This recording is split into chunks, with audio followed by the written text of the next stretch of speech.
Assalamualaikum warahmatullahi wabarakatuh. Perkenalkan, nama saya Ovi Irviani, CGP Angkatan 9, Kota Serang. Saya bertugas di SD Negeri Tinggar 1. Kali ini saya akan menampilkan aksi nyata modul 1.4, diseminasi budaya positif. Selamat menyaksikan. Bismillahirrahmanirrahim. Assalamualaikum warahmatullahi wabarakatuh.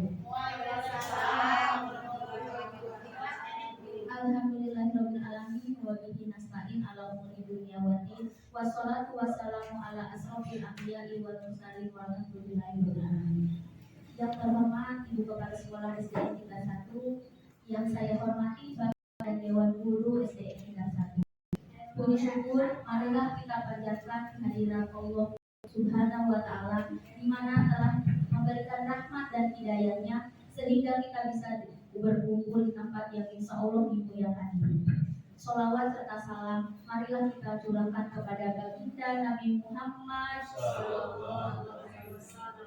Ya, kali ini kita akan berdiskusi dengan calon guru penggarap angkatan 9, di mana nanti akan ada narasumber dari Ibu Ovi Irviani. Adapun susunan acaranya, yang pertama ada pembukaan, ada sambutan, acara inti di mana nanti akan disampaikan oleh Ibu Ovi, dan kita juga akan berdiskusi, kemudian nanti akan ada penutup. Baiklah, sebelum mulai acara ini, acara diseminasi budaya positif calon guru penggarap angkatan 9 SDN Tingkat 1, marilah kita buka dengan mengucapkan lafaz basmalah. Bismillahirrahmanirrahim. Baiklah, yang kedua akan ada sambutan dari Ibu Kepala Sekolah SDN Tingkat 1 kepada waktu yang tepatnya dipersilakan.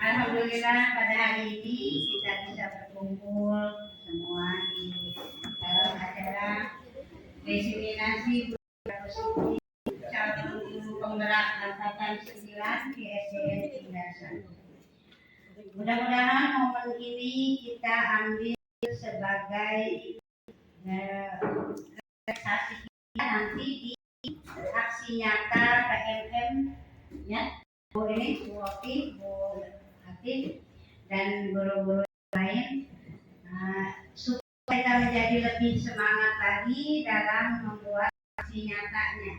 Jadi ini bisa dipakai untuk kegiatan aksi nyata, ya, di topik disiplin positif, kalau nggak salah yuk, ya. Nah, itunya diseminasi budaya positif, ya. Jadi kita gunakan momen ini, kita belajar bersama, ya. Nah, saya, ya, masih perlu belajar. Kita gunakan momen ini sebagai budaya positif untuk kita semua, dan kita akan sebagai masih kita sehari-hari pada anak maupun pada diri kita sendiri, ya. Mungkin hanya itu pesan dari saya. Kita mari belajar bersama. Assalamualaikum warahmatullahi wabarakatuh. Waalaikumsalam warahmatullahi wabarakatuh. Terima kasih kepada Ibu Kepala Sekolah atas sambutannya. Kemudian ke acara inti, kita akan berdiskusi dan mendengarkan materi yang akan disampaikan oleh Bu Ovi Irviani SP. Kepada waktu dan tempat dipersilakan.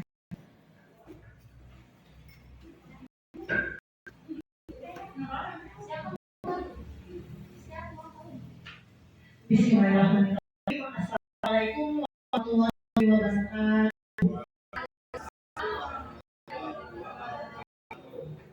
Alhamdulillahirabbil alamin. Wassalatu wassalamu ala asrofil anbiya'i wal mursalin sayyidina Muhammadin wa alihi washabihi ajmain.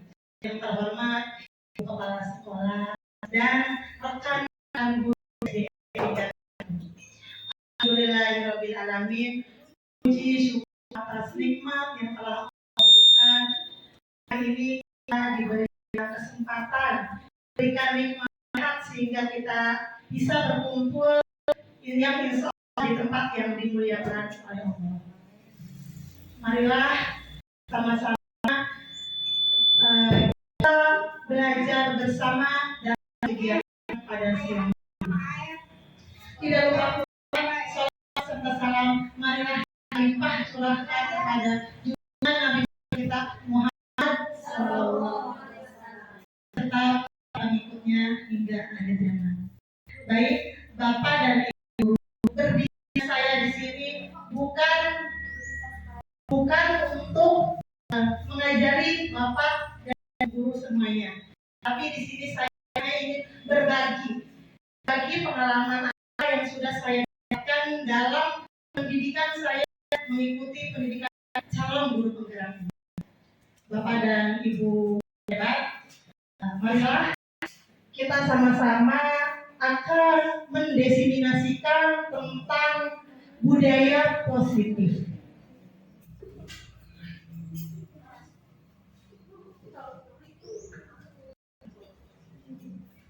Baik, Bapak dan Guru, sebelum kita memasuki ke pembahasan selanjutnya, yaitu di sini saya akan menjelaskan tujuan dari sebuah pendidikan. Ini ada Ki Hajar Dewantara. Ki Hajar Dewantara mengumumkan bahwa tujuan pendidikan adalah menuntut semua kodrat pada anak, sehingga mereka mencapai keselamatan dan kebahagiaan yang setinggi-tingginya. Baik sebagai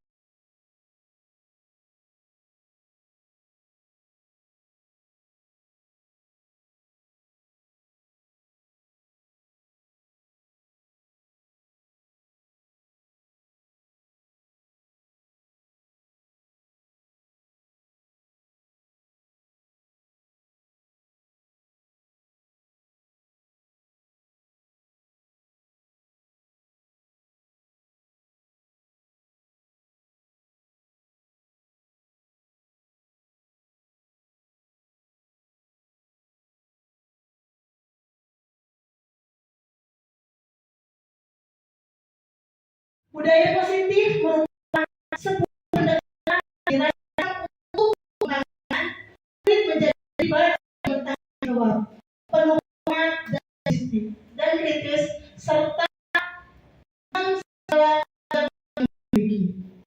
Nah, Bapak dan Guru di sini kita dituntut untuk memberikan budaya positif atau kegiatan yang positif untuk anak kita. Untuk apa? Untuk membentuk karakter baik terhadap anak kita. Budaya positif merupakan pendekatan mendidik murid untuk melakukan kontrol diri dan mencapai kepercayaan diri, sehingga mampu menciptakan murid yang merdeka dalam pembelajaran. Nah, baik. Di sini ada sebuah pertanyaan pematik yang kita bisa diskusikan bersama-sama. Ketika kita mendengar kata disiplin, disiplin yang terbayang dalam benak Bapak dan Ibu Guru semuanya di sini. Apa sih yang kita ketahui tentang disiplin? Iya, boleh dari rekan-rekan untuk menjawab. boleh Ibu Kepala untuk mengartikan kata disiplin, boleh.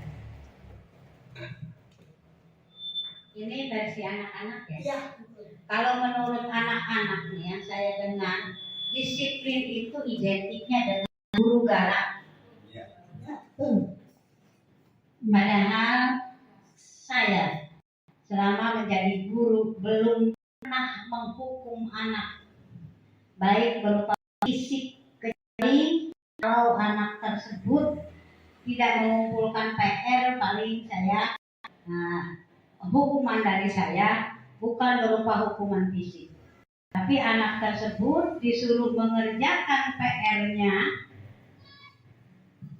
di waktu itu dan dikumpulkan dalam hitungan waktu atau menit gitu, supaya anak itu merasa bertanggung jawab dengan tugas yang saya berikan. Kebetulan saya selama menjadi guru itu ada di kelas atas 4, 5, 6. Bukan saya pernah mengajar di kelas 1, tapi saya juga pernah mengajar di kelas 1 dan 2.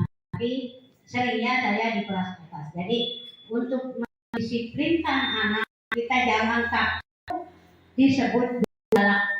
Saya nggak pernah makan anak, ya kan? Ya nggak pernah nakar anak, nggak pernah pukul anak gitu kan. Jangan takut kita disebut guru galak untuk mendisiplinkan anak. Ya. Jadi pesan saya ke rekan guru semua, jangan takut disebut guru galak. Kita bukan mau apa ya, kita hanya ingin anak tersebut disiplin dan bertanggung jawab, hanya itu ya. Mungkin hanya itu ya. Baik, terima kasih. Sebuah pemaparan yang luar biasa dari rekan kita, bahwa memang kata disiplin itu biasanya diidentikan dengan kata galak. Kita ingin menerapkan disiplin ke anak didik kita, tapi biasa anak didik kita itu menganggap sebagai guru yang galak.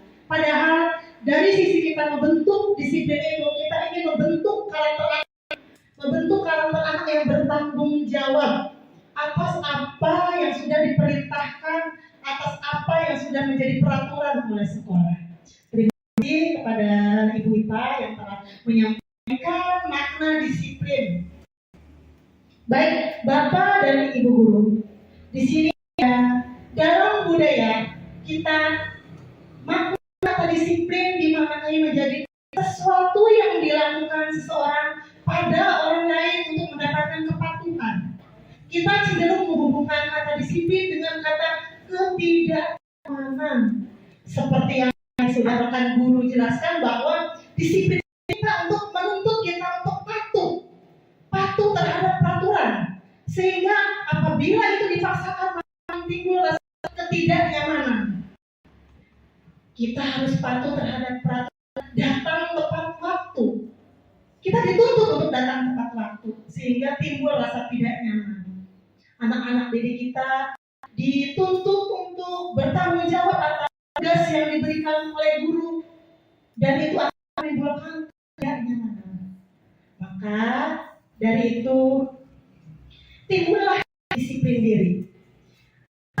Disiplin diri, bagaimana cara kita mengontrol diri dan bagaimana menguasai diri untuk memilih tindakan yang mengacu pada nilai-nilai yang kita hargai.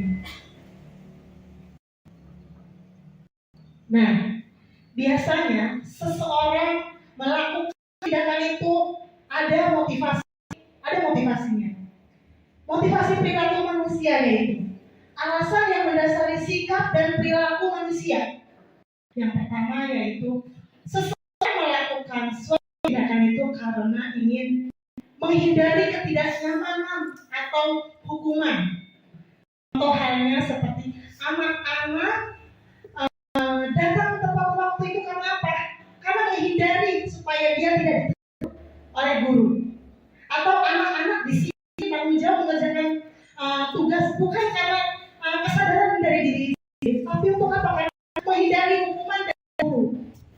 Untuk yang kedua itu motivasi yang kedua yaitu untuk mendapatkan imbalan atau penghargaan dari orang lain atau dari guru. Nah, biasanya ini itu menggunakan sesuatu itu karena imbalan. Siapa yang datang tepat waktu bisa anak siapa yang rajin mengerjakan PR-nya full maka itu akan mendapatkan hadiah dari guru. Maka kadangkala itulah yang mendasari anak-anak melakukan disiplin. Dan yang poin yang ketiga yaitu untuk menjadi orang yang mereka inginkan, menghargai diri sendiri dengan nilai yang mereka percayai.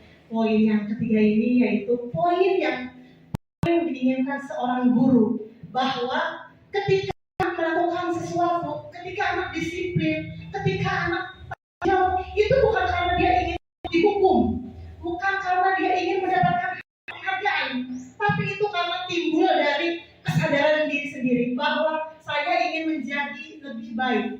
Ketika dia mengerjakan PR, maka dia ingin menjadi seseorang anak yang cerdas. Ketika dia datang ke waktu, dia ingin menjadi anak yang disiplin. Maka hal inilah yang diinginkan seorang guru.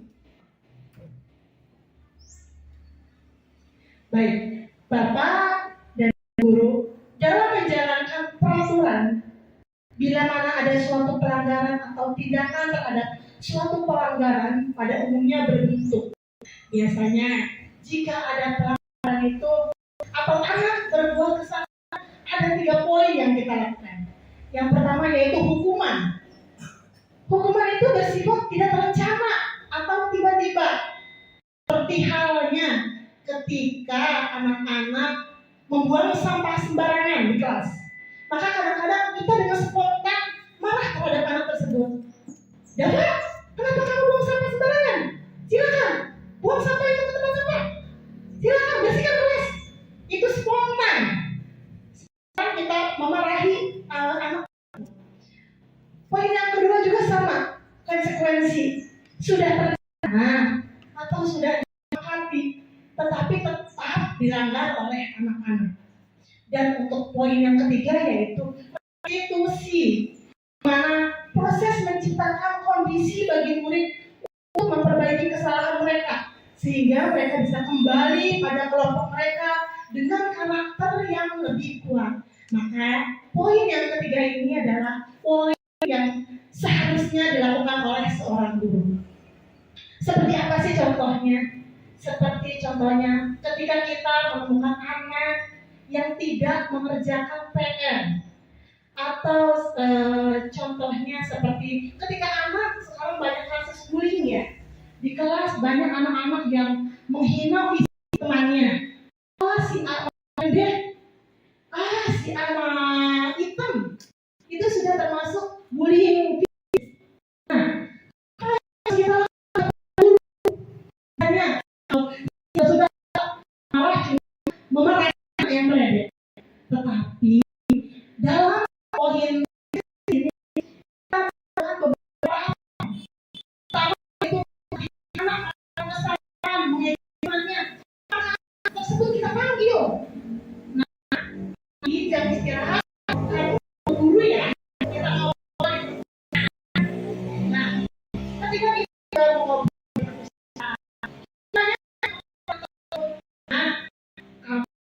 ya, ibu memanggil ini ada bu ya bu, saya melakukan kesalahan tadi, ya sedikit juga ada salah kesalahan nggak tahu saya panggil tangan.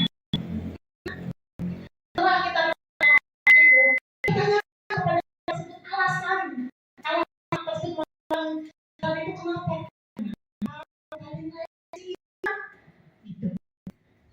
Oh iya bu, soalnya sayanya ini sih bu, orang sekinanya juga sama suka ngajak saya.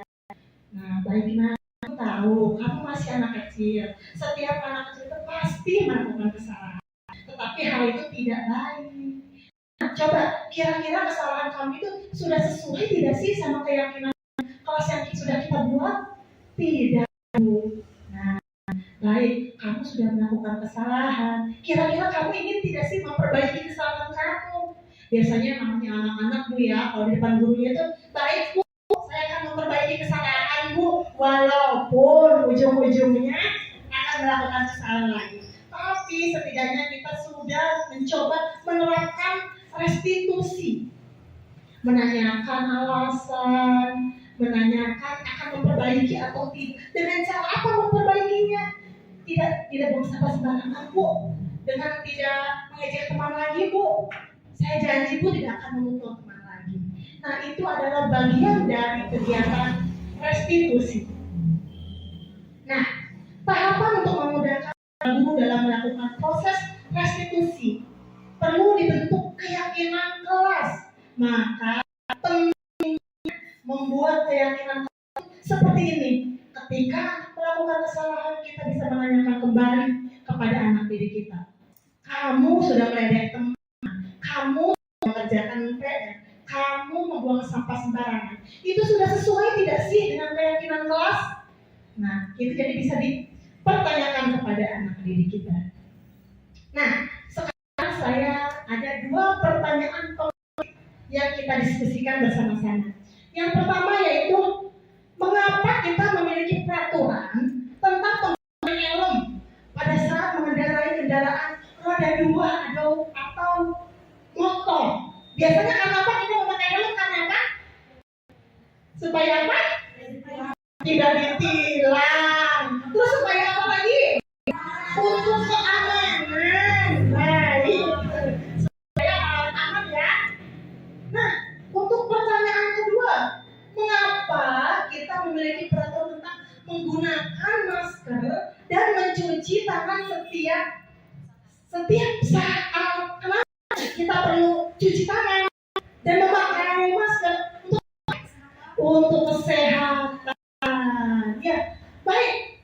Di sini kita merasa bahwa dengan kita memakai helm, kita akan merasa aman. Dengan kita mencuci tangan, kita akan menjaga kesehatan kita. Hal itu membuat merasa kita yakin. Dengan melakukan hal itu, kita akan aman. Ya, timbullah suatu keyakinan. Nah, sebagai seorang guru dan sebagai seorang pendidik juga, kita harus meyakinkan kepada anak didik kita berbuat baik. Untuk apa? Untuk membentuk proses kegiatan belajar yang kita inginkan. Nah, dalam pembentukan keyakinan kelas, mungkin di sini Bapak Guru semuanya sudah ada yang berusaha membuat keyakinan kelas, dan mungkin ada sebagian yang belum berusaha membuat tentang keyakinan kelas. Di sini kita bersama-sama ya membahas bagaimana sih pembentukan keyakinan kelas itu.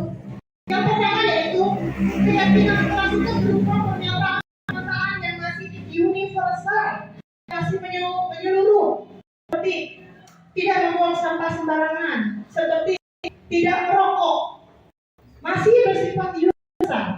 Yang kedua yaitu pernyataan keyakinan kelas senantiasa dibuat dalam bentuk positif. Jadi kalimat keyakinan kelas itu bentuknya positif. Dan yang ketiga yaitu keyakinan kelas sebaiknya suatu yang dapat diterapkan di lingkungan sekolah tersebut. Dan poin yang keempat yaitu semua warga kelas hendaknya berkontribusi dalam pembuatan keyakinan kelas lewat kegiatan curah pendapat. Baik, Bapak dan Ibu guru hebat, di sini dalam membuat keyakinan kelas, kita harus melibatkan anak didik kita. Kenapa? Karena memang anak dituntut untuk sebenarnya kelas yang mereka inginkan. Seperti apa sih pembelajaran yang mereka inginkan? Sehingga ketika keyakinan kelas itu tidak disepakati, maka kita bisa bertanya kepada anak kita. Kenapa? Seperti yang sudah tadi pembahasan yang sudah saya jelaskan, bahwa kita bisa menanyakan ke anak didik kita, kelakuan kalian itu, tindakan kalian itu sudah sesuai tidak sih dengan keyakinan kelas yang sudah kita buat? Ya. Baik, selanjutnya yaitu prosedur pembuatan keyakinan kelas. Nah, di sini kita yuk sama-sama bareng-bareng untuk membuat keyakinan kelas yang kita inginkan. Saya berharap Bapak dan Ibu guru hebat di sini bisa berkontribusi. Bapak Ibu guru itu inginkan Boleh nanti perwakilan satu-satu untuk maju ke depan menuliskan keinginannya seperti apa di kelas. Ya, boleh dimulai. Pak Eli bisa bantu untuk menaikkan. Baik, Bapak dan Ibu guru hebat. Di sini kita akan membuat keyakinan. Sebelum kita membuat keyakinan kelas, kita membuat sebuah peraturan. Dan peraturan itu buat menjadi kalimat positif atau kita rubah ke kalimat positif. Dan lalu kita tentukan keyakinan kelas apa yang kita inginkan untuk mempersingkat itu dan untuk lebih memahami. Dan rekan guru boleh ke depan peraturan apa yang diinginkan di kelas. Silakan, boleh dari mana dulu, dari depan dulu. Dari Bu Fika dulu boleh. Pendapat.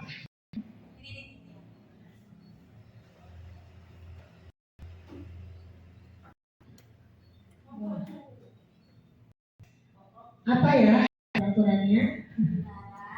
Dilarang mengobrol saat belajar seperti mereka.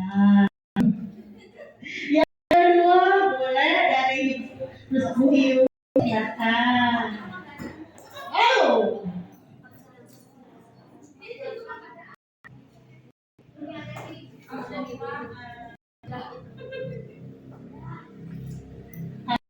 Boleh.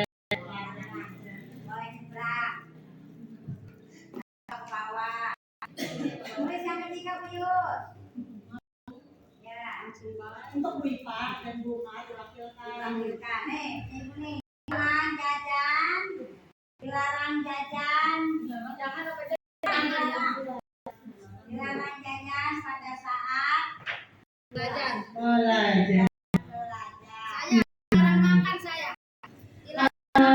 Boleh Ibu Dede maju.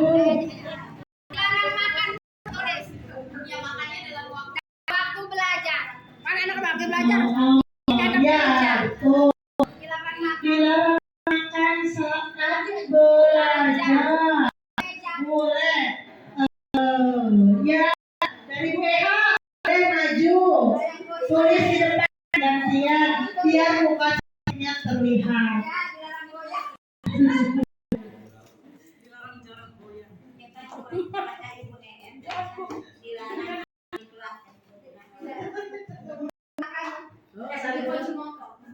Dilarang buang sampah di kelas. Iya. Selanjutnya boleh curah pendapat. Selanjutnya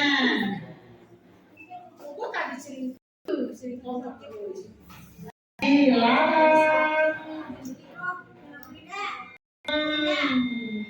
makan di kelas minum dilarang mengganggu orang lain. Ya.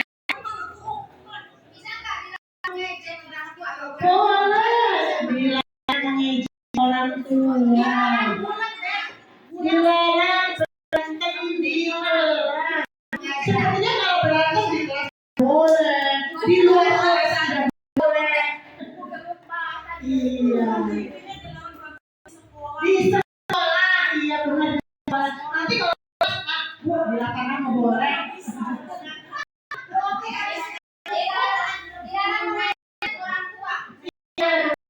Boleh dilarang mengejek orang tua. Iya. Seringkali anak itu mengejek orang tuanya. Iya, atau sering ngejek apa namanya sih profesi orang tua. Dasar tukang cilok. memanggil temanmu dengan nama bapaknya adalah dosa. Ya. Boleh satu lagi. Iya, silakan Murni.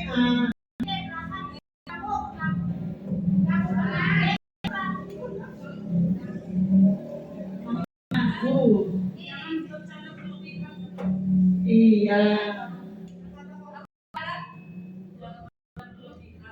Dilarang.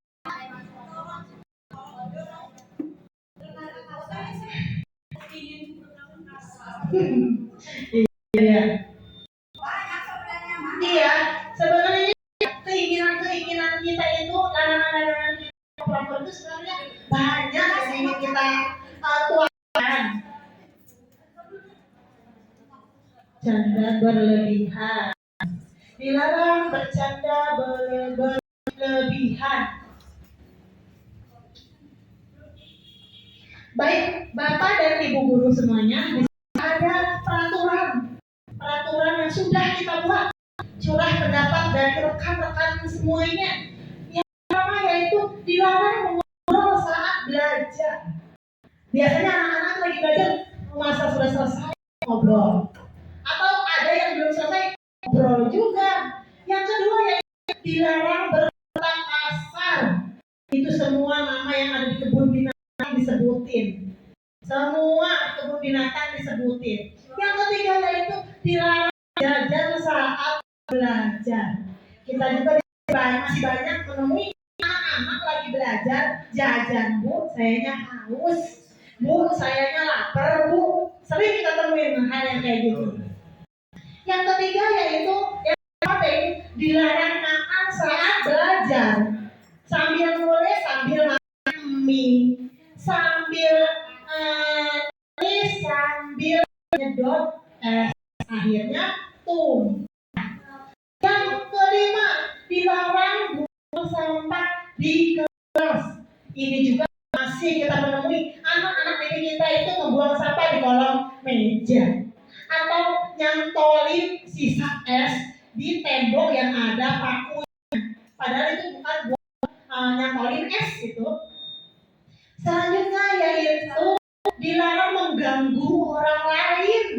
Nah, ini juga sering kita temui anak didik kita yang teman belajar mengganggu. Supaya apa? Supaya saya tidak selesai, teman saya juga tidak selesai.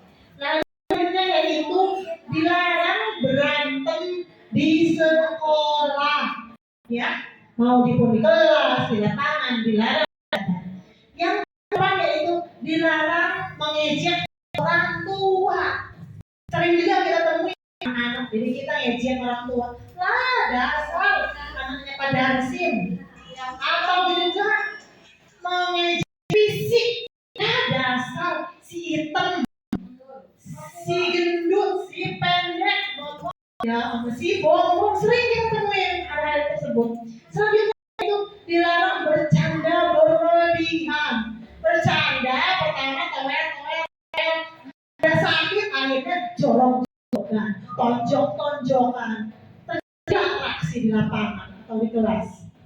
Nah, baik Bapak dan Ibu, di sini kita sedang memiliki beberapa peraturan. Dari peraturan ini, yuk kita sama-sama rubah menjadi kalimat positif. Rubah dari kalimat positif. Poin yang pertama, dilarang mengobrol saat belajar. Kira-kira dirubah kalimat positifnya menjadi apa? Disiplin ya? Disiplin dalam belajar. Atau apa coba? Ada yang ingin menyampaikan? Fokus ya? Fokus dalam belajar. Boleh fokus dalam belajar. Yang kedua, dilarang berkata kasar. Iya benar. Bisa kita ubah menjadi kalimat berbicara sopan. Baik. Untuk peraturan yang ketiga, dilarang jajan saat belajar. Kira-kira kalimat positifnya sama ya? Poin nomor 1 bisa kita ubah juga menjadi fokus dalam belajar. Bisa, Bu Yuyun?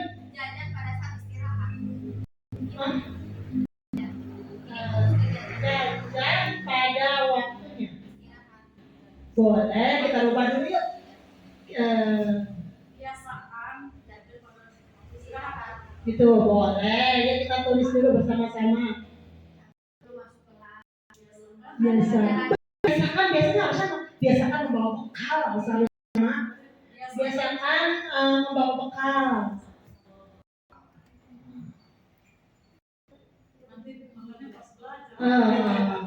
Harus harus kita lakukan. Boleh kita rubah lagi. Karena ya prinsipnya keyakinan kelas itu ya harus melibatkan. Kalau nomor 3 fokusnya ke jajan. Iya. Kalau nomor 4 fokusnya ke makan. Kalau tadi Frida makan istirahat, kan ada di nomor 4 dilarang makan. Iya. Kalau itu fokusnya ke jajan ya. Jajan beda ya sama istirahat. Iya. Ini ada dua beda, ada jajan sama tulis dulu. Ya, karena nanti pada akhirnya kita akan ambil beberapa poin. Kalau poinnya sama, maka kita akan samakan, ya. Dari beberapa peraturan dan beberapa kalimat. Nanti kita akan mendapatkan keyakinan kelas itu sekitar tidak lebih dari tidak 10, mungkin hanya 3 atau 4 keyakinan kelas. Yang penting keyakinan kelas itu disepakati oleh semuanya, sepakati bersama. Untuk yang dilarang makan saat belajar. Boleh makan saat istirahat. Makan pada saat istirahat. Boleh makan pada saat istirahat.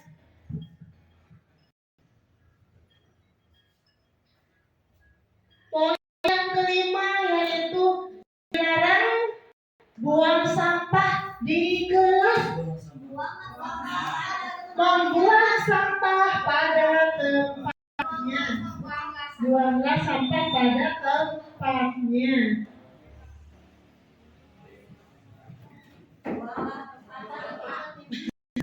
Jangan buang yang dibuang tempat sampahnya, Bu.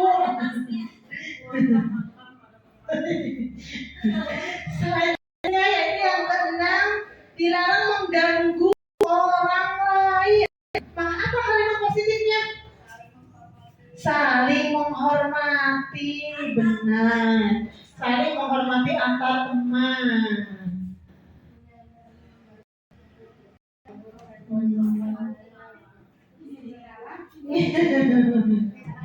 Ya itulah hebatnya guru SD. Yang ketujuh, dilarang berantem di sekolah. Apa? Saling menyayangi. Boleh. Saling menyayangi. Kenapa? Iya, biasanya gara-gara pinjam penghapus nggak dibalikan, timbullah berantem. Kalau ini biasanya pinjam tiket nggak cepat dibalikin, lalu berantem. Selanjutnya yang kedelapan, dileleh. Waduh, pleset. Orang mengejek orang tua. Kita lupa menjadi apa? Menghormati. Iya. Kan dari itunya apa? Dilarang bisa menghormati orang tua. Yaitu kalau menghormati orang tua berarti kita tidak boleh meledek orang tua tersebut. Yang ke-9, dilarang bercanda berlebihan. Apa? Kalau kita bersama-sama rubah menjadi kalimat positifnya. Menjadi apa? Boleh saling menyayangi juga, nggak apa-apa. Nanti kita kerucutkan dari kalimat positif tersebut.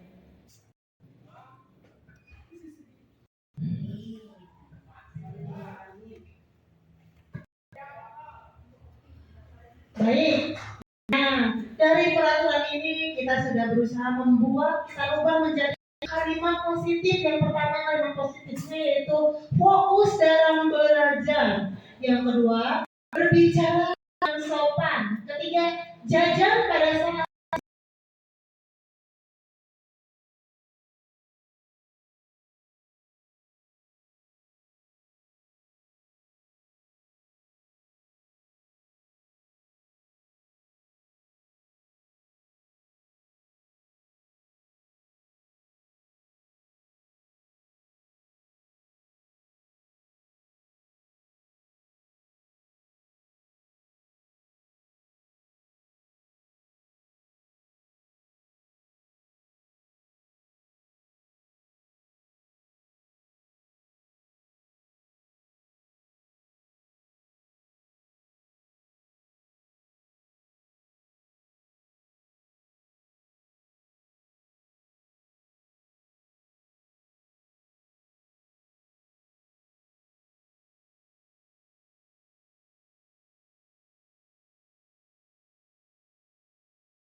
Untuk keyakinan kelas yang kelima apa?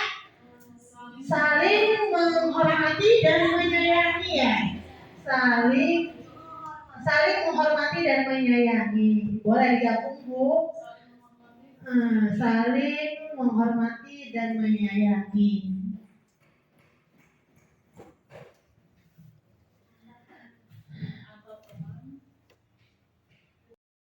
Menyayangi.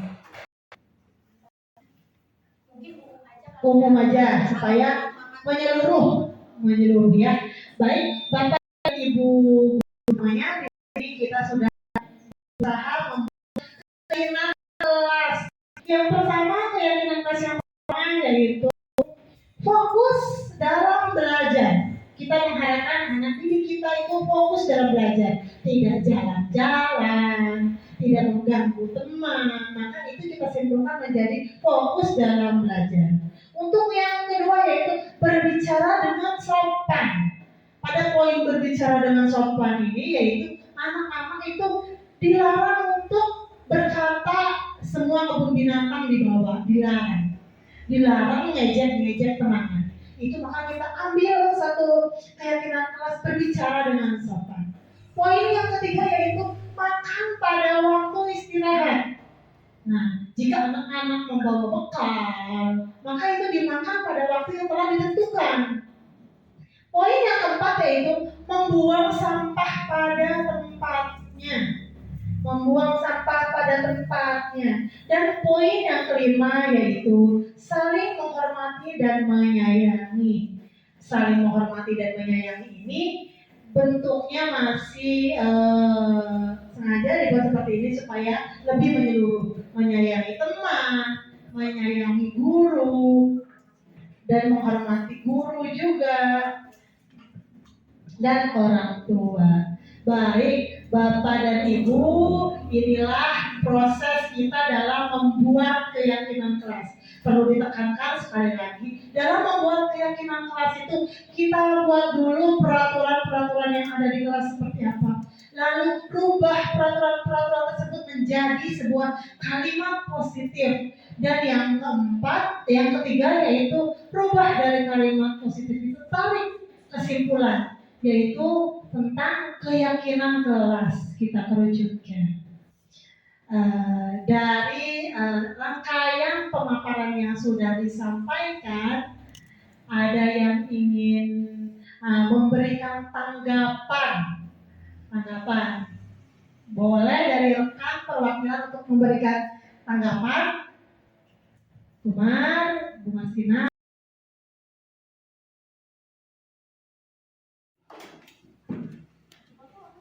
Baik, Bapak dan Ibu guru, dari rangkaian kegiatan tentang penerapan budaya positif dan tentang pembuatan keyakinan kelas, semoga apa yang telah kita diskusikan bersama-sama bisa kita terapkan, bisa kita aplikasikan dalam kegiatan kita sehari-hari di kelas. Untuk sesi selanjutnya saya kembalikan kepada Ibu Moderator. Terima kasih. Saya akhiri dulu. Saya ya. Baiklah, terima kasih Bu Opi yang telah menyampaikan tentang prosedur membuat keyakinan kelas. Tadi kita sudah berdiskusi bagaimana cara membuat keyakinan kelas. Apakah yang pertama langsung membuat keyakinan kelas? Ternyata tidak. Yang pertama kita membuat peraturan, kemudian membuat kalimat positif, dan terakhir baru kita membuat keyakinan kelas berdasarkan kesepakatan bersama.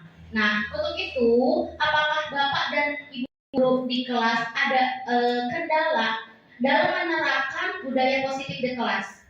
Boleh nanti kita sharing.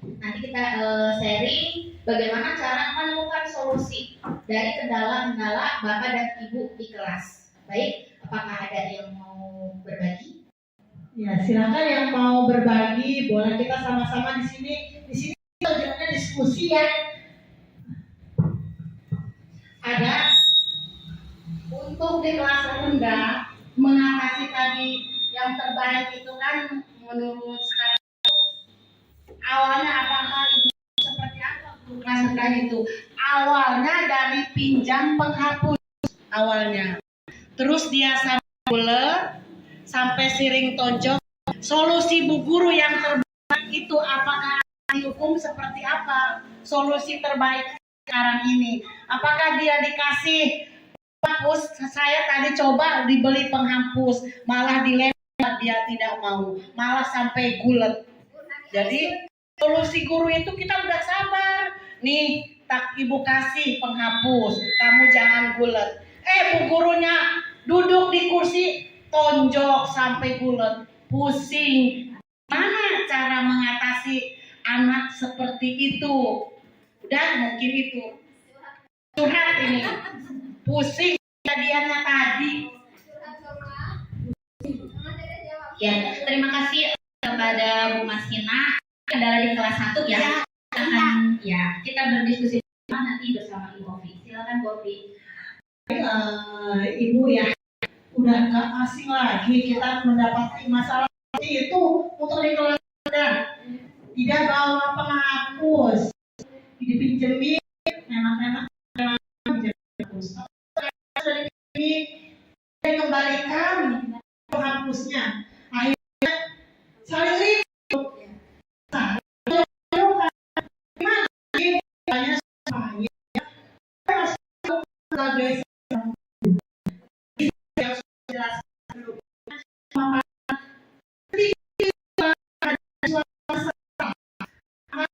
Langsung memarahi sebelumnya kita kalau melihat anak manusiawi ya Bu ya, yang namanya seorang guru ada itu sungguh luar biasa. Ketika ada anak yang melakukan kesalahan, kadang kita respect pengen memarahi. Nah, kita tadi sudah sama-sama belajar tentang bagaimana sih ketika kita mendapati setiap kasus. Maka bisa Bu dilakukan dulu.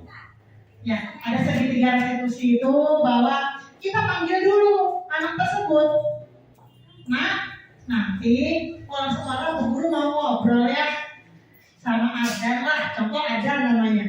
Ardan, nanti pulang sekolah Guru mau ngobrol sama Ardan. Panggillah si anak tersebut. Ketika sudah teman-temannya pulang, tanyakan, Ardan tahu tadi Bu Guru sekarang manggil Ardan karena apa?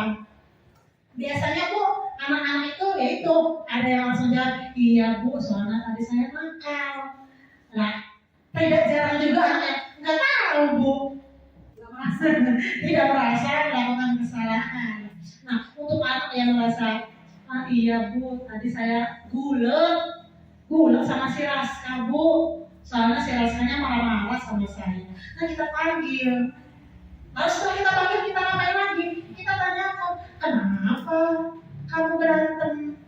Ketika anak sudah menjelaskan, iya Bu, soalnya si ini, si ininya nakal. Lalu kita kasih pemahaman kan? Iya nak, Ibu tahu kamu masih kecil. Anak kecil itu melakukan kesalahan, tapi hal itu tidak baik dilakukan. Tidak baik untuk dilakukan. Setelah kita menanyakan hal tersebut, kita kan udah bikin keyakinan kelas nih. Nah, dalam satu keyakinan kelas itu kita harus menghormati, saling menghormati dan menyayangi teman. Kita bisa kembalikan Bu ke keyakinan kelas. Coba, tadi kan kamu sudah berantem. Kira-kira kamu berantem itu sudah sesuai tidak sih dengan keyakinan kelas yang sudah kita buat? Insya Allah kalau cara ngobrol dengan guru kelas sedang Bu ya, dari hati ke hati ngobrolnya seperti itu. Sambil sapa, sambil coba sesuai tidak sih sama keyakinan kelas yang sudah kita buat?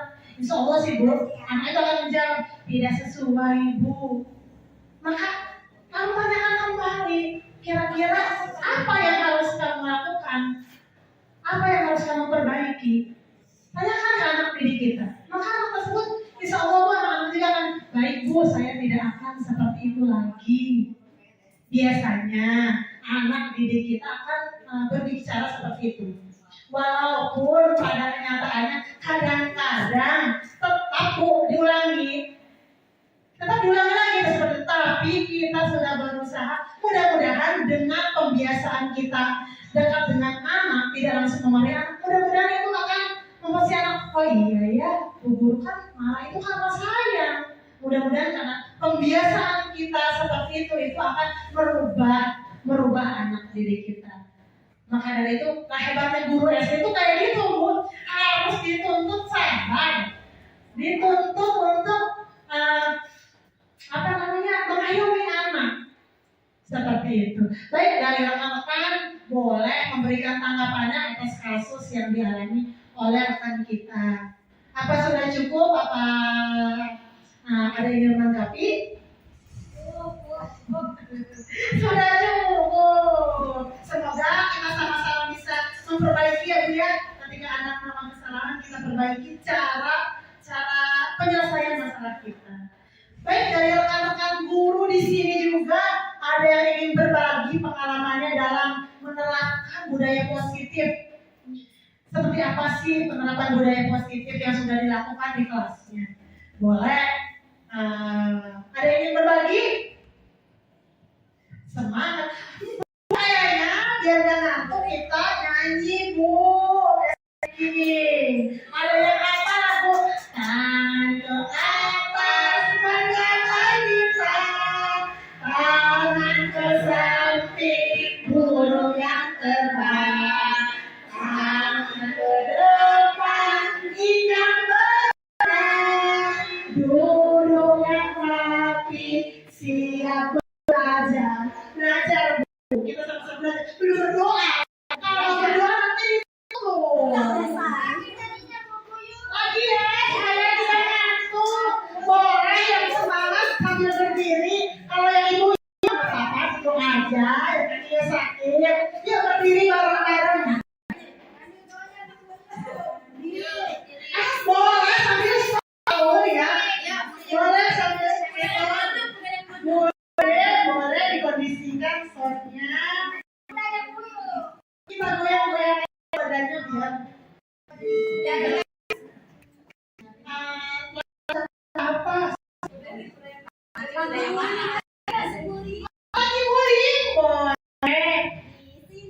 Teman di sana, orang di sini teman, sana teman. Ini pakai gerakan ya, biar semangat.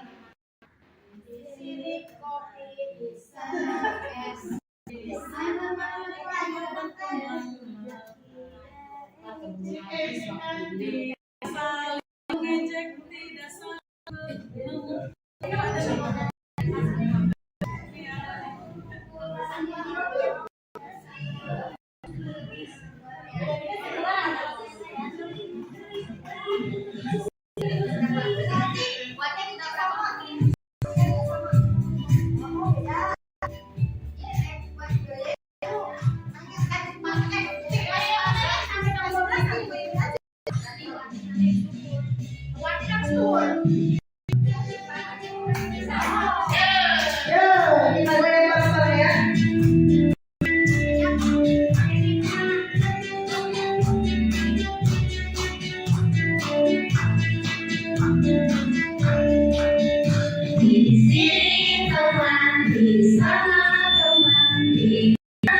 Semoga dengan lagu itu menjaga tenaga kita kesempatan.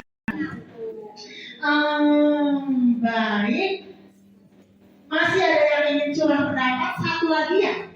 Boleh curah pendapat.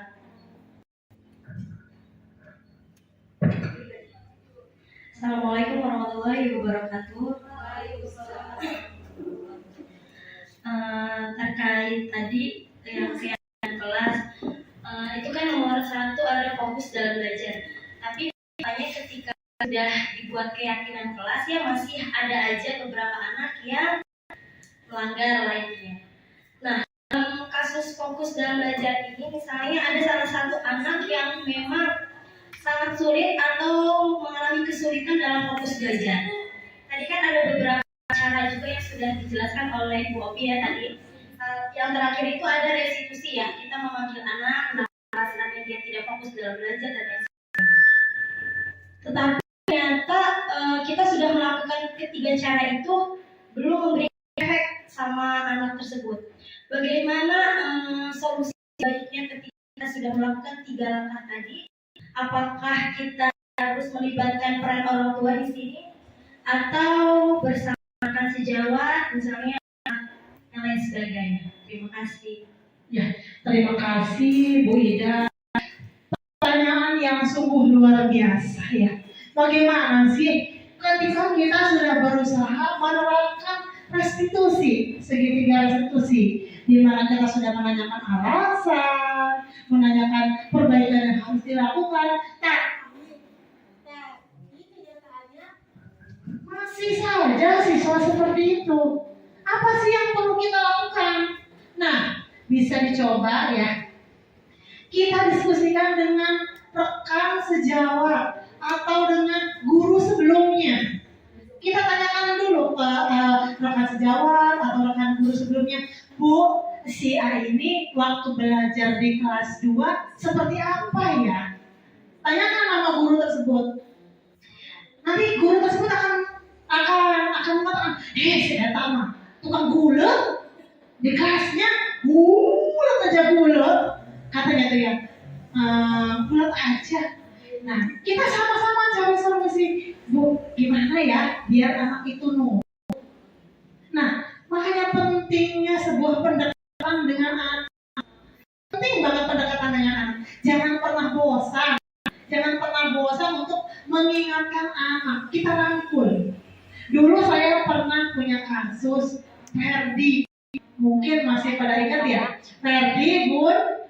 Dulu waktu di kelas 1 itu subhanallah kan luar biasa. Dan di kelas 2 juga di awal-awal itu sama luar biasa. Tapi setelah kita melakukan pendekatan ke anak tersebut, alhamdulillah, tanyain, Ferdi kenapa sih selalu ribut di kelas, gak pernah mau diem, gak suka nulis. Ferdi kenapa? Tanyakan ke anak tersebut. Anak itu biasanya kalau kita ngobrolnya udah dari hati ke hati, itu anak akan jujur. Iya Bu, sayanya males Bu. Ferdi kalau males nanti besarnya mau jadi apa?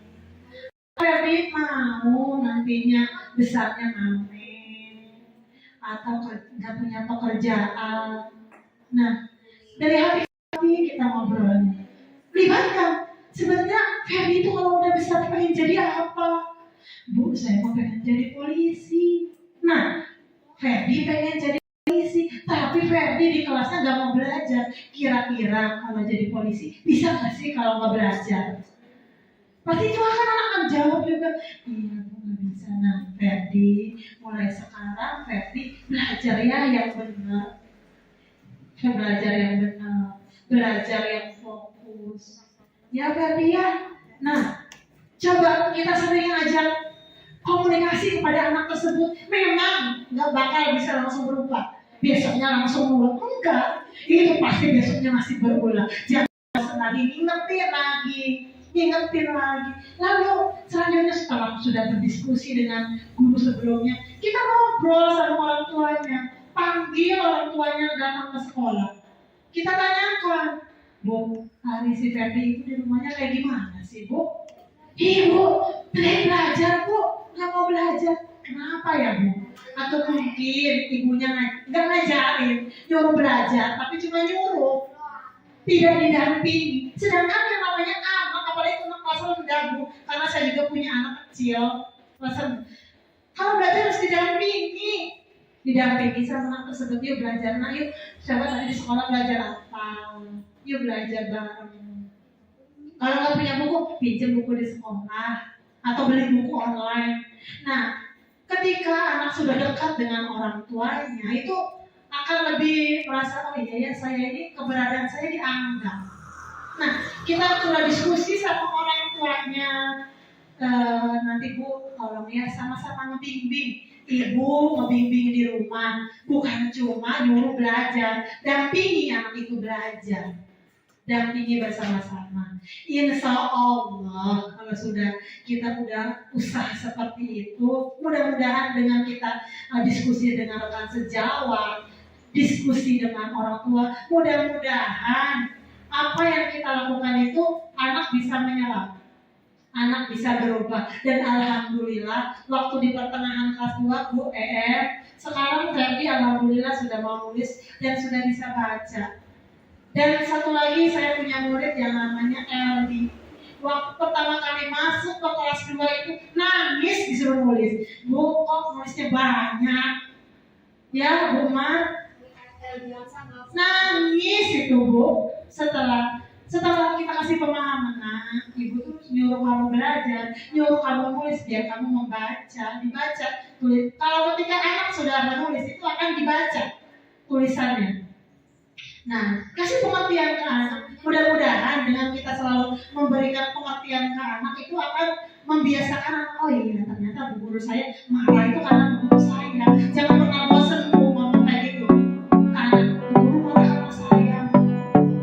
Jangan pernah bosan. Mudah-mudahan kita sebagai seorang guru diistiqomahkan, diberikan kekuatan oleh Allah supaya kita sabar dalam pendidikan.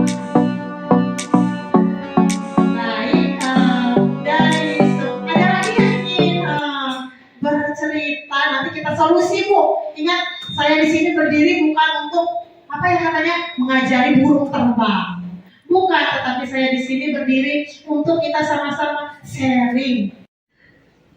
Baik, terima kasih atas kesempatan dan waktu dari rekan guru pada kesempatan kali ini. Semoga apa yang telah saya sampaikan dan apa yang telah kita diskusikan bersama ini bermanfaat untuk kita semua. Kurang lebihnya saya mohon maaf. Saya kembalikan ke Ibu Moderator sebagai penutup acara. Terima kasih. Terima kasih Ibu Opi telah menyampaikan informasi penting dan kita tadi sudah sharing ya. Semoga bisa diterapkan nanti di kelas maupun nanti kita berkomunikasi dengan orang tua. Makanya pentingnya komunikasi dengan orang tua untuk mencari kerjasama. Kita sama-sama hanya di sekolah kita bisa membentuk sebuah karakter anak. Kita juga harus bisa berdiskusi dengan orang tua karena orang tua juga bertanggung jawab atas anak. Untuk itu, terima kasih untuk Bu Opi untuk ilmunya. Saya tutup. Sebelum tutup acara ini, saya mohon maaf apabila ada kesalahan. Kita tutup dengan mengucapkan alhamdulillah. Mohon maaf. Assalamualaikum warahmatullahi wabarakatuh.